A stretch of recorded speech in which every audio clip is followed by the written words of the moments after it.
समाज के कल्याण के लिए दबों, पिछड़ों, दलितों, शोषितों, पीड़ितों, सर्वहारा समाज, समर्थ समाज और कमेरा समाज की लड़ाई लड़ने के लिए हम किसी से पीछे नहीं रहते हैं। उसका एक ज्वलंत उदाहरण है कि विगत 6.5 वर्ष से उत्तर प्रदेश में माननीय योगी जी मुख्यमंत्री है, भारतीय जनता पार्टी की सरकार है, लेकिन जो 4 बार उत्तर प्रदेश के मुख्यमंत्री पद पे सुशोभित कर चुके हैं, ऐसी पार्टियों द्वारा जनता की समस्याओं को लेकर आज तक कोई एक आंदोलन नहीं किया गया है और वो केवल विधानसभा में और प्रेस कॉन्फ्रेंस में केवल विरोध की बात करते हैं। लेकिन यह विरोध जो धरातल पे होना चाहिए, जमीन पे होना चाहिए, वो कोई विरोध कर नहीं पा रहा है। और हम लोग लगातार, भले ही हम लोग 20 आदमी इकट्ठा हो, 50 आदमी इकट्ठा हो, 100 आदमी इकट्ठा हो, लेकिन लगातार अंतिम समस्याओं को उठाने के लिए अपनी पूरी ताकत के साथ, पूरी शिद्दत और मेहनत के साथ हम लोग संघर्ष कर रहे हैं। लेकिन हम जैसे छोटे दल के लोगों को, हमारे बगल में जितने भी विभिन्न दलों के साथी बैठे हुए हैं, न तो हमारी सम्मानित जनता और मतदाता ही कभी तवज्जो देते हैं, न ये राजनीतिक दल के लोग तवज्जो देते हैं। ऐसी स्थिति में एक तीसरी विचारधारा जो शोषितों और पीड़ितों की लड़ाई लड़ने के लिए राजनीतिक विकल्प के रूप में अपने को प्रस्तुत करना चाहते हैं, वो सारे लोग आज इकट्ठा हो रहे हैं और भविष्य की एक स्वर्णिम राजनीति के लिए मील का पत्थर एक दिन साबित होगा। ये मैं आपसे वादा करता हूं। मानवतावादी समाज पार्टी, मानवतावादी समाज पार्टी।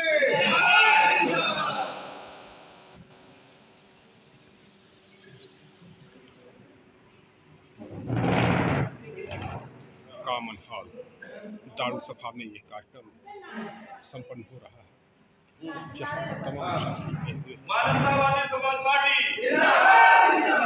मानवतावादी समाज पार्टी, मानवतावादी समाज पार्टी, मानवतावादी समाज पार्टी, माननीय राष्ट्रीय अध्यक्ष माननीय राष्ट्रीय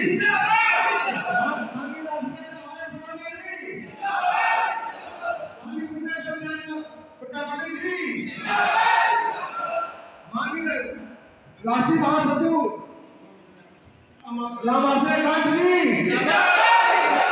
हमारे सभी मानवतावादी समाज पार्टी के कार्यकर्ताओं की और जितने भी ये कार्यक्रम संपन्न हुआ है, यहाँ पर विभिन्न राजनीतिक दलों के प्रतिनिधि पधारे हुए हैं।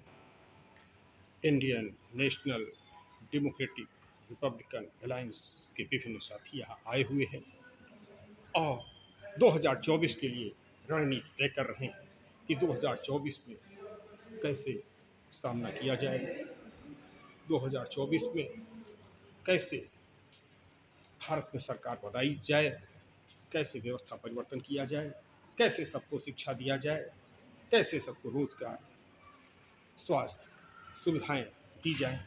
ये कॉमन हॉल में बैठ करके आज विभिन्न राजनीतिक दल जिनका साथ दे रहे हैं, विभिन्न सामाजिक संगठन, खास तौर से केडीए के माने कायस्थ, अल्पसंख्यक, अतिपिछड़ा, दलित समाज के विभिन्न संगठन केडीए में शामिल हैं। केडीए मुकाबला करेगा 2024 में एनडीए के मुकाबले केडीए माना जा रहा है कि एनडीए के मुकाबले केडीए मुकाबला करेगा और 2024 में इंडियन नेशनल रिपब्लिकन अलायंस माने इंदिरा गठबंधन का सार्थ ये हुआ कि Indian national democratic Republican alliance, Republican वह शब्द है जो बाबा साहब का बहुत ही प्यारा शब्द था और रिपब्लिकन शब्द बाबा साहब भीमराव अम्बेडकर ने रिपब्लिकन पार्टी भी बनाई हुई थी। रिपब्लिकन पार्टी के तमाम साथी जो विभिन्न गुटों में बटे हुए थे, आज वह सब भी इस कॉमन हॉल दारुल में पधारे हुए हैं और इस कॉमन हॉल दारुल में पधार करके वह सब रणनीति बना रहे हैं कि कैसे 2024 में एनडीए का मुकाबला किया जाए। इसमें आज इस बात का चिंतन मनन हो रहा है कि कैसे सबको शिक्षा दी जाए, सबको स्वास्थ्य, सबको सुरक्षा, सबको भूमि, सबको उनके जितने भी अधिकार हैं उन अधिकारों से कैसे सम्मत किया जाए। यह सब इस कॉमन हॉल दारुल में आज तय किया जा रहा है कि कैसे लोगों को वह सब अधिकार प्राप्त हो सके जिनकी कल्पना कभी बाबा साहब भीमराव अम्बेडकर ने किया था, कभी लोकनायक जयप्रकाश नारायण ने किया था, कभी देश की आज़ादी चाहने वाले आज़ादी के दीवानों ने किया था। वह सब आज रणनीति इस दारुल सभा के प्रांगण में बन रही है। लोकनायक जयप्रकाश नारायण जी को लोग याद कर रहे हैं, उनकी संपूर्ण क्रांति को याद कर रहे हैं। लोकनायक जयप्रकाश नारायण ने कहा था कि इस देश में सबको शिक्षा, सबको रोजगार, सबको अधिकार मिलना चाहिए, सबको भूमि का अधिकार मिलना चाहिए। और इतना ही नहीं, Loknayak Jayaprakash Narayan right to recall जनप्रतिनिधियों के वापसी के अधिकार की भी मांग कर रहे थे। वह बराबर कह रहे थे कि इस देश की जनता को राइट टू रिकॉल मिलना चाहिए। जो जेपी मूवमेंट हुआ 1974 का आंदोलन, जेपी आंदोलन, उसका विषय था राइट टू रिकॉल। यानी किसी भी जनप्रतिनिधि को हम सहने के लिए तैयार नहीं हैं कि वह 5 साल तक हमारे ऊपर शासन करेगा।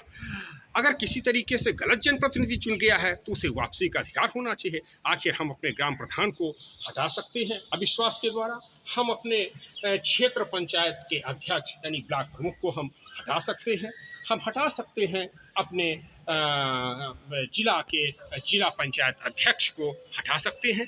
लेकिन क्या कारण है कि हम अपने चुने हुए विधायक को नहीं हटा सकते, हम अपने चुने हुए सांसद को नहीं हटा सकते? क्या जरूरी है कि हम अपने चुने हुए विधायक और सांसद को यूं ही सहते रहें, यूं ही बर्दाश्त करते रहें, चाहे वह जो कुछ करता रहे? इसलिए यहाँ जो लखनऊ में 11 अक्टूबर को एक विशाल रैली होने जा रही है, विकल्प रैली होगी, जो 2024 का विकल्प देगी भारत की जनता को।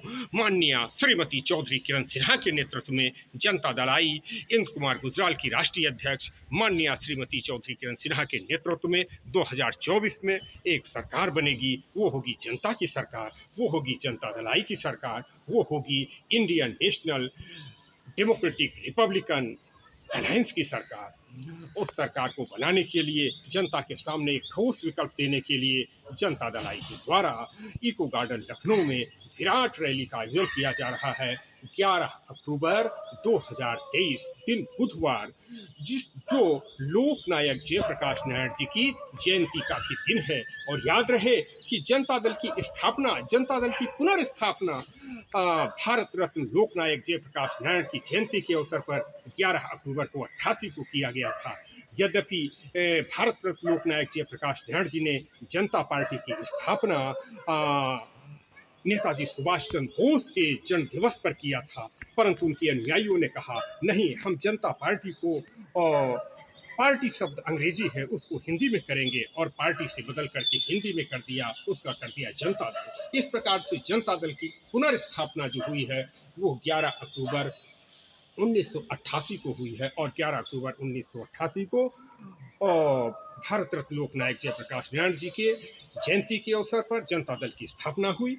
और विभिन्न कार्यक्रम लखनऊ में माननीय किरण सिन्हा जी के सौजन्य में होता रहा है, चाहे वह 11 अक्टूबर 92 को शत्रुघ्न सिन्हा जी, किरण सिन्हा का आगमन रहा हो बेगम हजरत महल पार्क में, या फिर 2012 में 11 अक्टूबर 2012 में रविंद्रालय में माननीय किरण सिन्हा जी की याद में शरद यादव जी का आगमन रहा हो, तो विभिन्न कार्यक्रम यहाँ पर 11 अक्टूबर को लखनऊ की धरती पर होते रहे हैं। एक बार फिर भारी कार्यक्रम, भरकर कार्यक्रम 11 अक्टूबर 2023 को हो रहा है।